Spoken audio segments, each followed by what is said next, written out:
हाँ दोस्त, class 12th का बायोलॉजी का हम इम्पोर्टेंट क्वेश्चन लेकर आए हैं जो आपके बोर्ड एग्जाम के लिए काफ़ी हेल्पफुल होगा और आपके लिए ज़्यादा इम्पोर्टेंट है।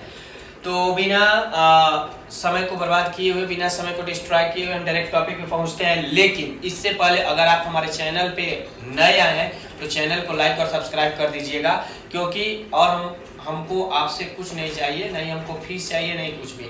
आप केवल मेरे चैनल को सब्सक्राइब कर दीजिए, वही मेरे लिए बहुत बड़ा एक फी के मकसद होगा।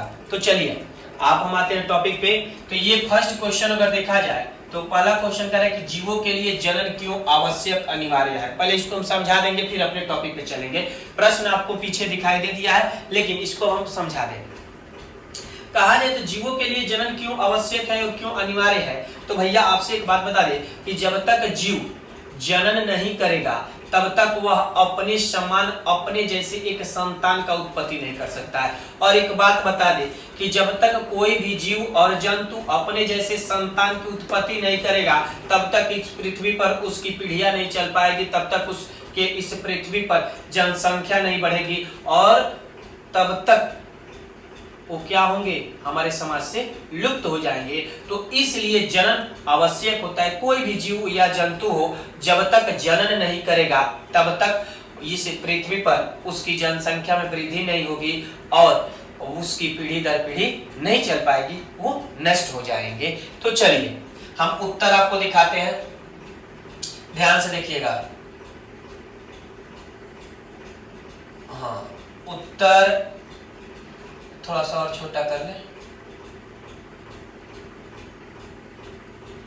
उत्तर आपका ध्यान से देखिए बाबू, कोई भी जीव अमर है, इमोर्टल माने होता है न, इमोर्टल माने ऐसा है कि वो अगर जन्म लिया है तो ऐसा नहीं है कि वो मरेगा नहीं। देखिए एक बात बता दे रहे हैं, थोड़ा सा कुछ सुन लीजिए।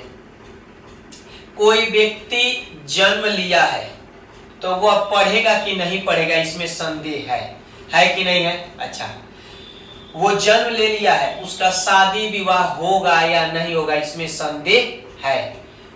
वह पढ़ लिख कर डॉक्टर बनेगा, इंजीनियर बनेगा, कलेक्टर बनेगा, चोर बनेगा कि क्या बनेगा, इसमें संदेह है। लेकिन इसमें संदेह नहीं है, अगर जन्म लिया है तो 100% गारंटी है कि वह मरेगा तो मरेगा। लेकिन जन्म के बाद होने वाली सारी क्रियाएं में संदेह रहती है।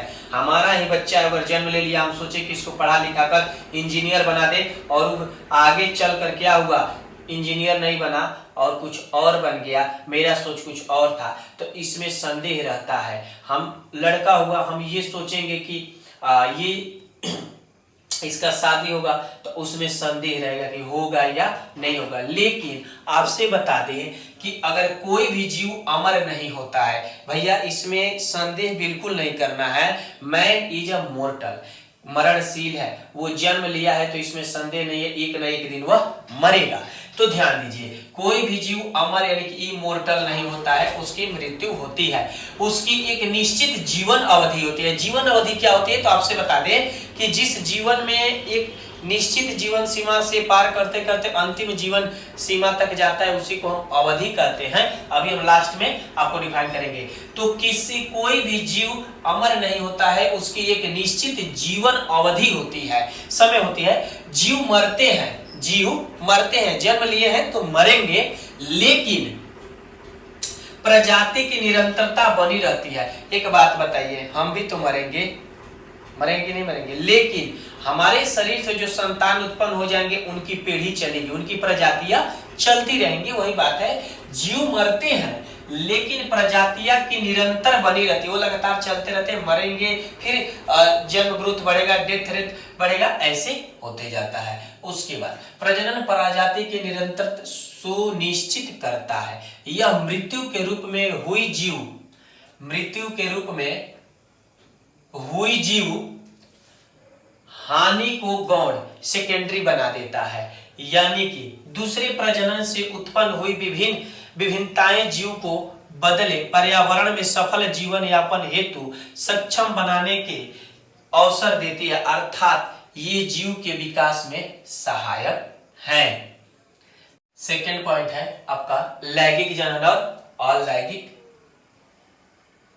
जनन। ध्यान से देखिएगा, अलैंगिक जनन और लैंगिक जनन क्या होती है। अलैंगिक को इंग्लिश में कहते हैं एसेक्सुअल रिप्रोडक्शन और लैंगिक जनन को कहते हैं सेक्सुअल रिप्रोडक्शन। जीवों में जनन के लिए लैंगिक जनन विधि को अच्छा माना जाता है। जो जीव में जनन होता है ना, उसमें सबसे अच्छा अगर जनन की विधि माना जाता है तो वह होता है आपका लैंगिक जनन। लैंगिक जनन, अलैंगिक नहीं, अलैंगिक में केवल 1 पेरेंट्स इन्वॉल्व होते हैं, जबकि लैंगिक में 2 पेरेंट्स की जरूरत पड़ती है। इस विधि में विपरीत लिंग 2 होते हैं, यानी कि एक नहीं, उसके विपरीत लिंग वाले 2 जनक, यानी कि दो, अभी बता भी दिया कि 2 जनक की आवश्यकता होती है, पेरेंट्स भाग लेते हैं।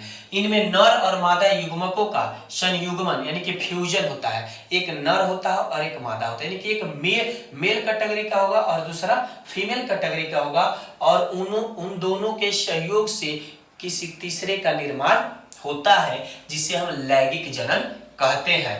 संयुग्मन के फलस्वरूप बने यग्माणु या युग्मनज जाइगोट से नए जीव का विकास होता है। इन दोनों के सहयोग से एक नए जीव का विकास होता है। युग्मक तथा युग्मजनन निर्माण के समय गुणसूत्रों की जीन संरचना में विभिन्नता आ जाने के कारण संतति पूर्ण रूप से अपने जनक के समान नहीं होती है। अगर कुछ विभिन्नताएं आ जाती है जिसके चलते उसके माता पिता जैसे हैं, उसके अनुसार उसके जैसा उसका संतान उत्पन्न नहीं हो पाता है।